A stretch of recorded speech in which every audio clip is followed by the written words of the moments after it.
In 334 BCE, Alexander crossed from Europe into Asia and stepped into the war his father had planned, but never lived to fight. He did not arrive as a cautious invader. He arrived staging history. At Troy, he invoked Achilles. At the Granicus, he rode straight into a river, where Persian cavalry waited to kill him in the crossing. He survived by inches. Then the pace accelerated. A legend formed around the Gordian knot. Darius himself came west to stop him. At Issus, the great king fled. At Tyre, a city in the sea, refused to kneel and paid in fire. At Gaza, Alexander bled again. In Egypt, he was crowned Pharaoh. In the desert at Siwa, rumor and ambition fused into something more dangerous. The idea that Alexander was not merely a successful king, but a man favored by destiny itself. This episode is the story of how the war against Persia stopped being a campaign of revenge and became a campaign of transformation.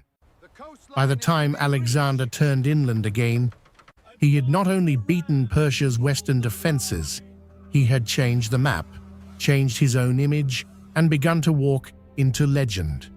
The crossing itself mattered. Alexander left Antipater behind in Europe and took a force of roughly 30,000 infantry and more than 5,000 cavalry into Asia. This was the army Philip had built. Disciplined phalanx infantry, elite companion cavalry, engineers, specialists, and a command culture that expected speed and direct leadership. But once the ships touched Asian water, the army ceased to be Philip's instrument. It became Alexander's wager. He first went to Ilium, ancient Troy. That was not wasted time. It was image-making of the highest order. Alexander had been raised on Homer. Achilles was not just a literary hero to him, but a model of glory, wrath, and immortal name. To stand where Achilles had stood, or where Greeks believed he had stood, was to fold his own campaign into epic memory before the first major battle had even begun. Ancient tradition also remembered Alexander symbolically claiming Asia with the spear. Whether every detail happened exactly that way is less important than what the story reveals. Alexander understood that conquest had to be military, political, and theatrical at once. He was not just invading a continent, he was authoring the meaning of his invasion while it was happening. The Persians still had time to make the campaign expensive, perhaps even impossible. Memnon of Rhodes, a Greek mercenary commander in Persian service, reportedly urged a more cautious strategy: avoid a pitched battle, burn supplies, use the fleet, and make the Macedonians suffer for every mile. That advice was not followed. Instead, Persian commanders chose to face Alexander at the Granicus River in May 334 BCE. It was a dangerous battlefield for the attacker. Water broke momentum. The bank favored defenders. The plan seems to have been brutally simple: force Alexander to attack across bad ground, then kill him in the melee. Even Parmenion reportedly advised delay, wait for morning, cross more safely. Alexander rejected caution and attacked at once. The battle was not an elegant set piece. It was violent, wet, and intimate. Cavalry crashed into the current. Horses lost footing on stone and mud. Men fought at arm's length in the river itself. Ancient sources make clear that Alexander came close to death in that first battle, and that Clitus the Black saved him in the final instant. Once the Persian line gave way, however, the whole contest changed. Macedonian momentum expanded the breach. The surviving Greek mercenaries fighting for Persia were surrounded and cut down or captured. Alexander had his first major victory in Asia. and it was decisive enough to open Western Asia Minor to him. It was also a warning. His boldness could win astonishingly fast. It could also destroy him in a single, reckless hour. After Granicus, cities across Western Asia Minor had to decide whether resistance was worth the price. Sardis surrendered. Miletus had to be fought for. Halicarnassus resisted in fire and darkness. The campaign became a rolling test of logistics, negotiation, and selective violence. Alexander increasingly chose to defeat Persian naval power by stripping it of its harbors rather than by fighting a conventional sea war. Port by port, the coastline was turned against the empire that had once controlled it. The winter campaign through Lycia and Pisidia was less famous than the great battles, but it mattered. Conquest is rarely one glorious clash. More often, it is movement, weather, road discipline, intimidation, and the steady reduction of one enemy position after another. Alexander was learning how to keep momentum across unfamiliar terrain. Ancient flatterers even interpreted favorable coastal conditions at Mount Climax as signs of divine favor. The important point is not whether nature favored him. It is that victory was already being explained in religious and providential language while the campaign was still unfolding. Alexander's battlefield success and his mythic image were growing side by side. At Gordium, the capital of old Phrygian kings, Alexander encountered one of the most famous stories attached to his name. Tradition says the wagon of Gordius bore an intricate knot which could be loosed only by the future ruler of Asia. Alexander is said to have solved the problem by cutting through it. The story may be apocryphal, or at least distorted in transmission, but its importance is obvious. It presents Alexander as a man who does not merely solve problems, he refuses their terms and imposes his own. At nearly the same moment, fortune shifted in a more practical way. Memnon of Rhodes died, and Persia lost one of its most capable commanders, just as Alexander moved deeper inland. Yet the campaign remained fragile. In Cilicia, Alexander fell seriously ill after bathing in the cold river Cydnus. The conqueror, who had just forced his way across Asia Minor, was suddenly vulnerable to fever. It is one of those moments that reminds us how close ancient campaigns always were to collapse. Disease, weather, and exhaustion were never side notes. They were part of the war. Alexander recovered, but as he did, Darius was finally moving with the full weight of royal Persian power. Darius III did not now face a rebellious satrapy or a border raid. He faced an invader with a string of victories and a growing reputation for speed. He assembled what later tradition remembered as the Grand Army and moved towards Cilicia. The result was a mutual intelligence failure. Alexander advanced southward, while Darius swung behind him and cut across his line of communication. Suddenly, the war reversed direction. Alexander had to turn back. Somewhere on the narrow coast near Issus, mountain, sea, river, and two monarchs were about to collide. The ground mattered enormously. The narrow plain near the Pinarus River compressed Persian numbers and favored a more direct, violent contest than Darius probably wanted.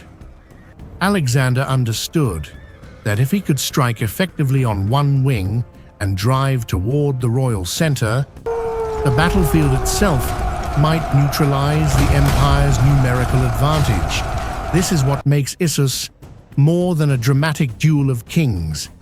It is also a study in terrain and timing. When the two armies finally saw one another across the field, the war ceased to be a campaign of openings and became a struggle for legitimacy. If Darius could crush Alexander here, the Macedonian invasion might still become a failed adventure. If Alexander could break Darius in person, the psychological balance of the whole war would change. The center at Issus was brutal. Macedonian infantry had to cross the Pinarus under missile fire and climb into defended ground. This is the kind of fighting that rarely looks heroic up close. It is men slipping in water, shields taking arrows, pikes snagging in bodies, momentum broken by mud and blood. But on the Macedonian right, Alexander found the opening he was seeking. With the companion cavalry, he drove hard against the Persian left and then cut inward toward the royal center.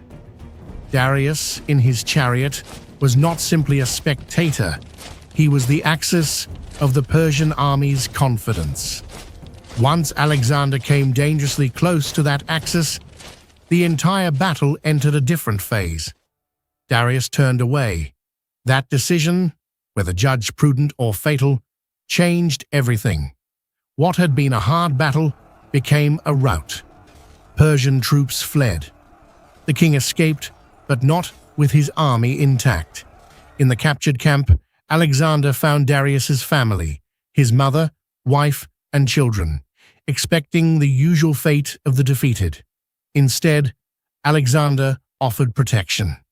That act has often been read as generosity, and it was that, but it was also political theater of the highest order. He wanted to appear not as a barbarous raider, but as a conqueror already capable of royal clemency. Issus did more than win him a battle. It gave him the image of a victorious king who could defeat Darius in the field and behave like a ruler of Asia in the aftermath. The victory at Issus paid immediate strategic dividends. Damascus yielded treasure, supplies, and the wealth needed to sustain further campaigning. Darius offered terms, ransom for his family, territorial concessions, a negotiated peace. Ancient tradition preserves the famous exchange in which Parmenion is said to have remarked that he would accept such terms were he Alexander, to which Alexander replied that he would as well were he Parmenion. Whether we trust the exact wording or not, the decision is clear enough. Alexander no longer wanted accommodation. He wanted the entire war.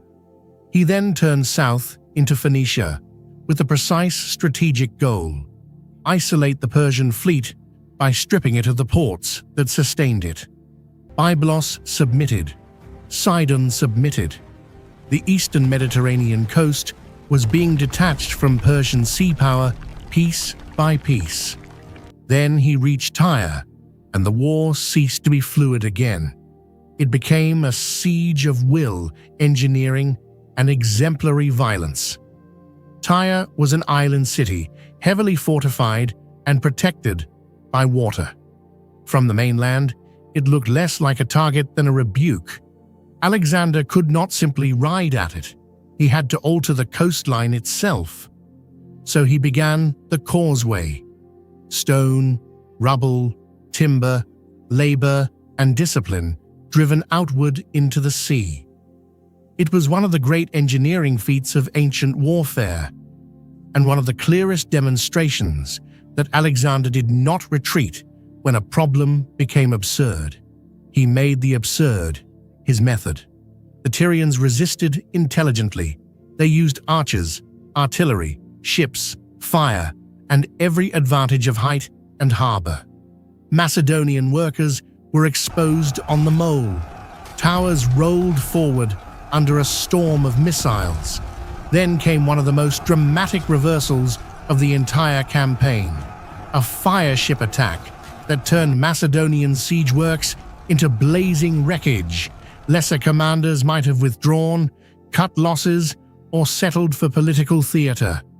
Alexander rebuilt. Meanwhile, ships from conquered Phoenician and Cypriot ports strengthened his blockade. Tyre was increasingly closed from sea as well as land. Siege at Tyre was not one thing. It was hauling stone, clearing underwater obstacles, protecting crews, building artillery platforms, and synchronizing land attack with naval pressure. It was patient violence. Month after month, Alexander applied pressure until the walls began, finally, to yield. When the breach came in July 332 BCE, it released more than military force. It released accumulated rage. Macedonian troops stormed the walls. Harbor attacks struck from additional directions. Street fighting followed. Ancient sources describe great carnage. The women and children were sold into slavery. Tyre, for all its brilliance and courage, had become the example Alexander wanted the region to see. This was probably his greatest military achievement up to that point, and it is inseparable from its cost. To admire the siege without facing the aftermath would be dishonest. Tyre proved that Alexander could solve an operational problem of astonishing difficulty. It also proved that when resistance forced him into prolonged struggle, his retaliation could be devastating. The city in the sea had held him for 7 months. When it fell, he made sure everyone else understood what endurance against him might mean. After Tyre, Alexander marched south again.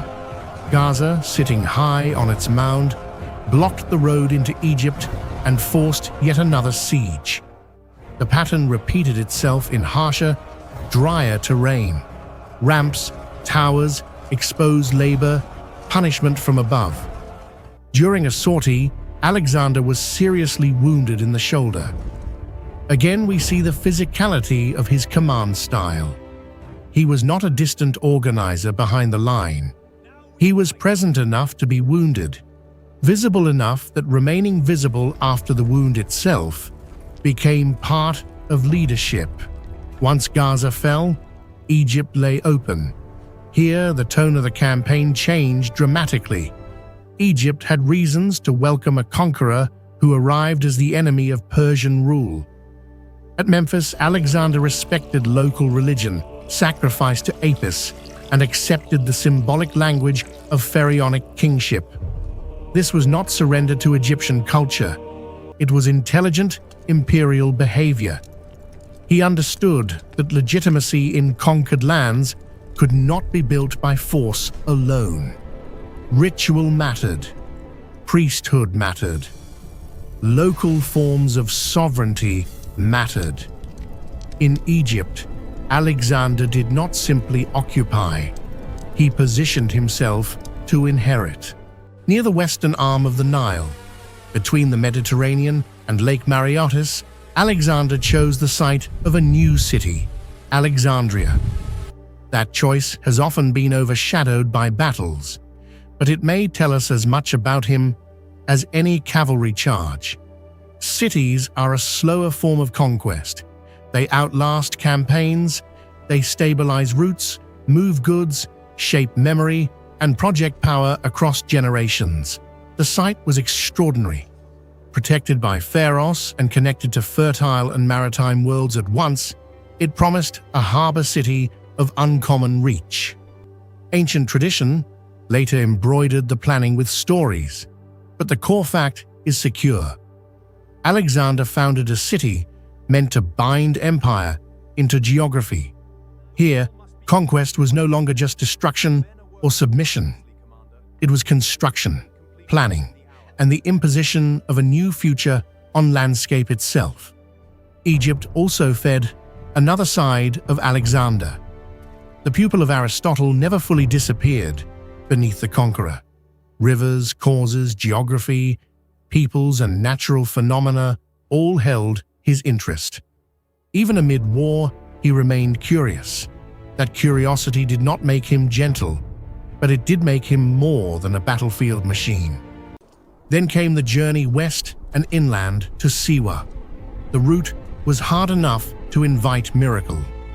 Later tradition embroidered the desert with signs, guidance, divine favor, and providential rescue. History can confirm the journey and the destination. It cannot confirm every wonder later attached to it. That distinction matters. The legend is part of the story, but it is not the same thing as evidence. At Siwa, Alexander visited the oracle of Ammon. The priest greeted him in the language appropriate to a pharaoh, and later traditions emphasized the implication that he was acknowledged as the son of the god. Alexander never publicly disclosed the oracle's answer to his private questions. Yet secrecy often multiplies myth more effectively than proclamation. Once the story escaped the sanctuary, it could no longer be controlled.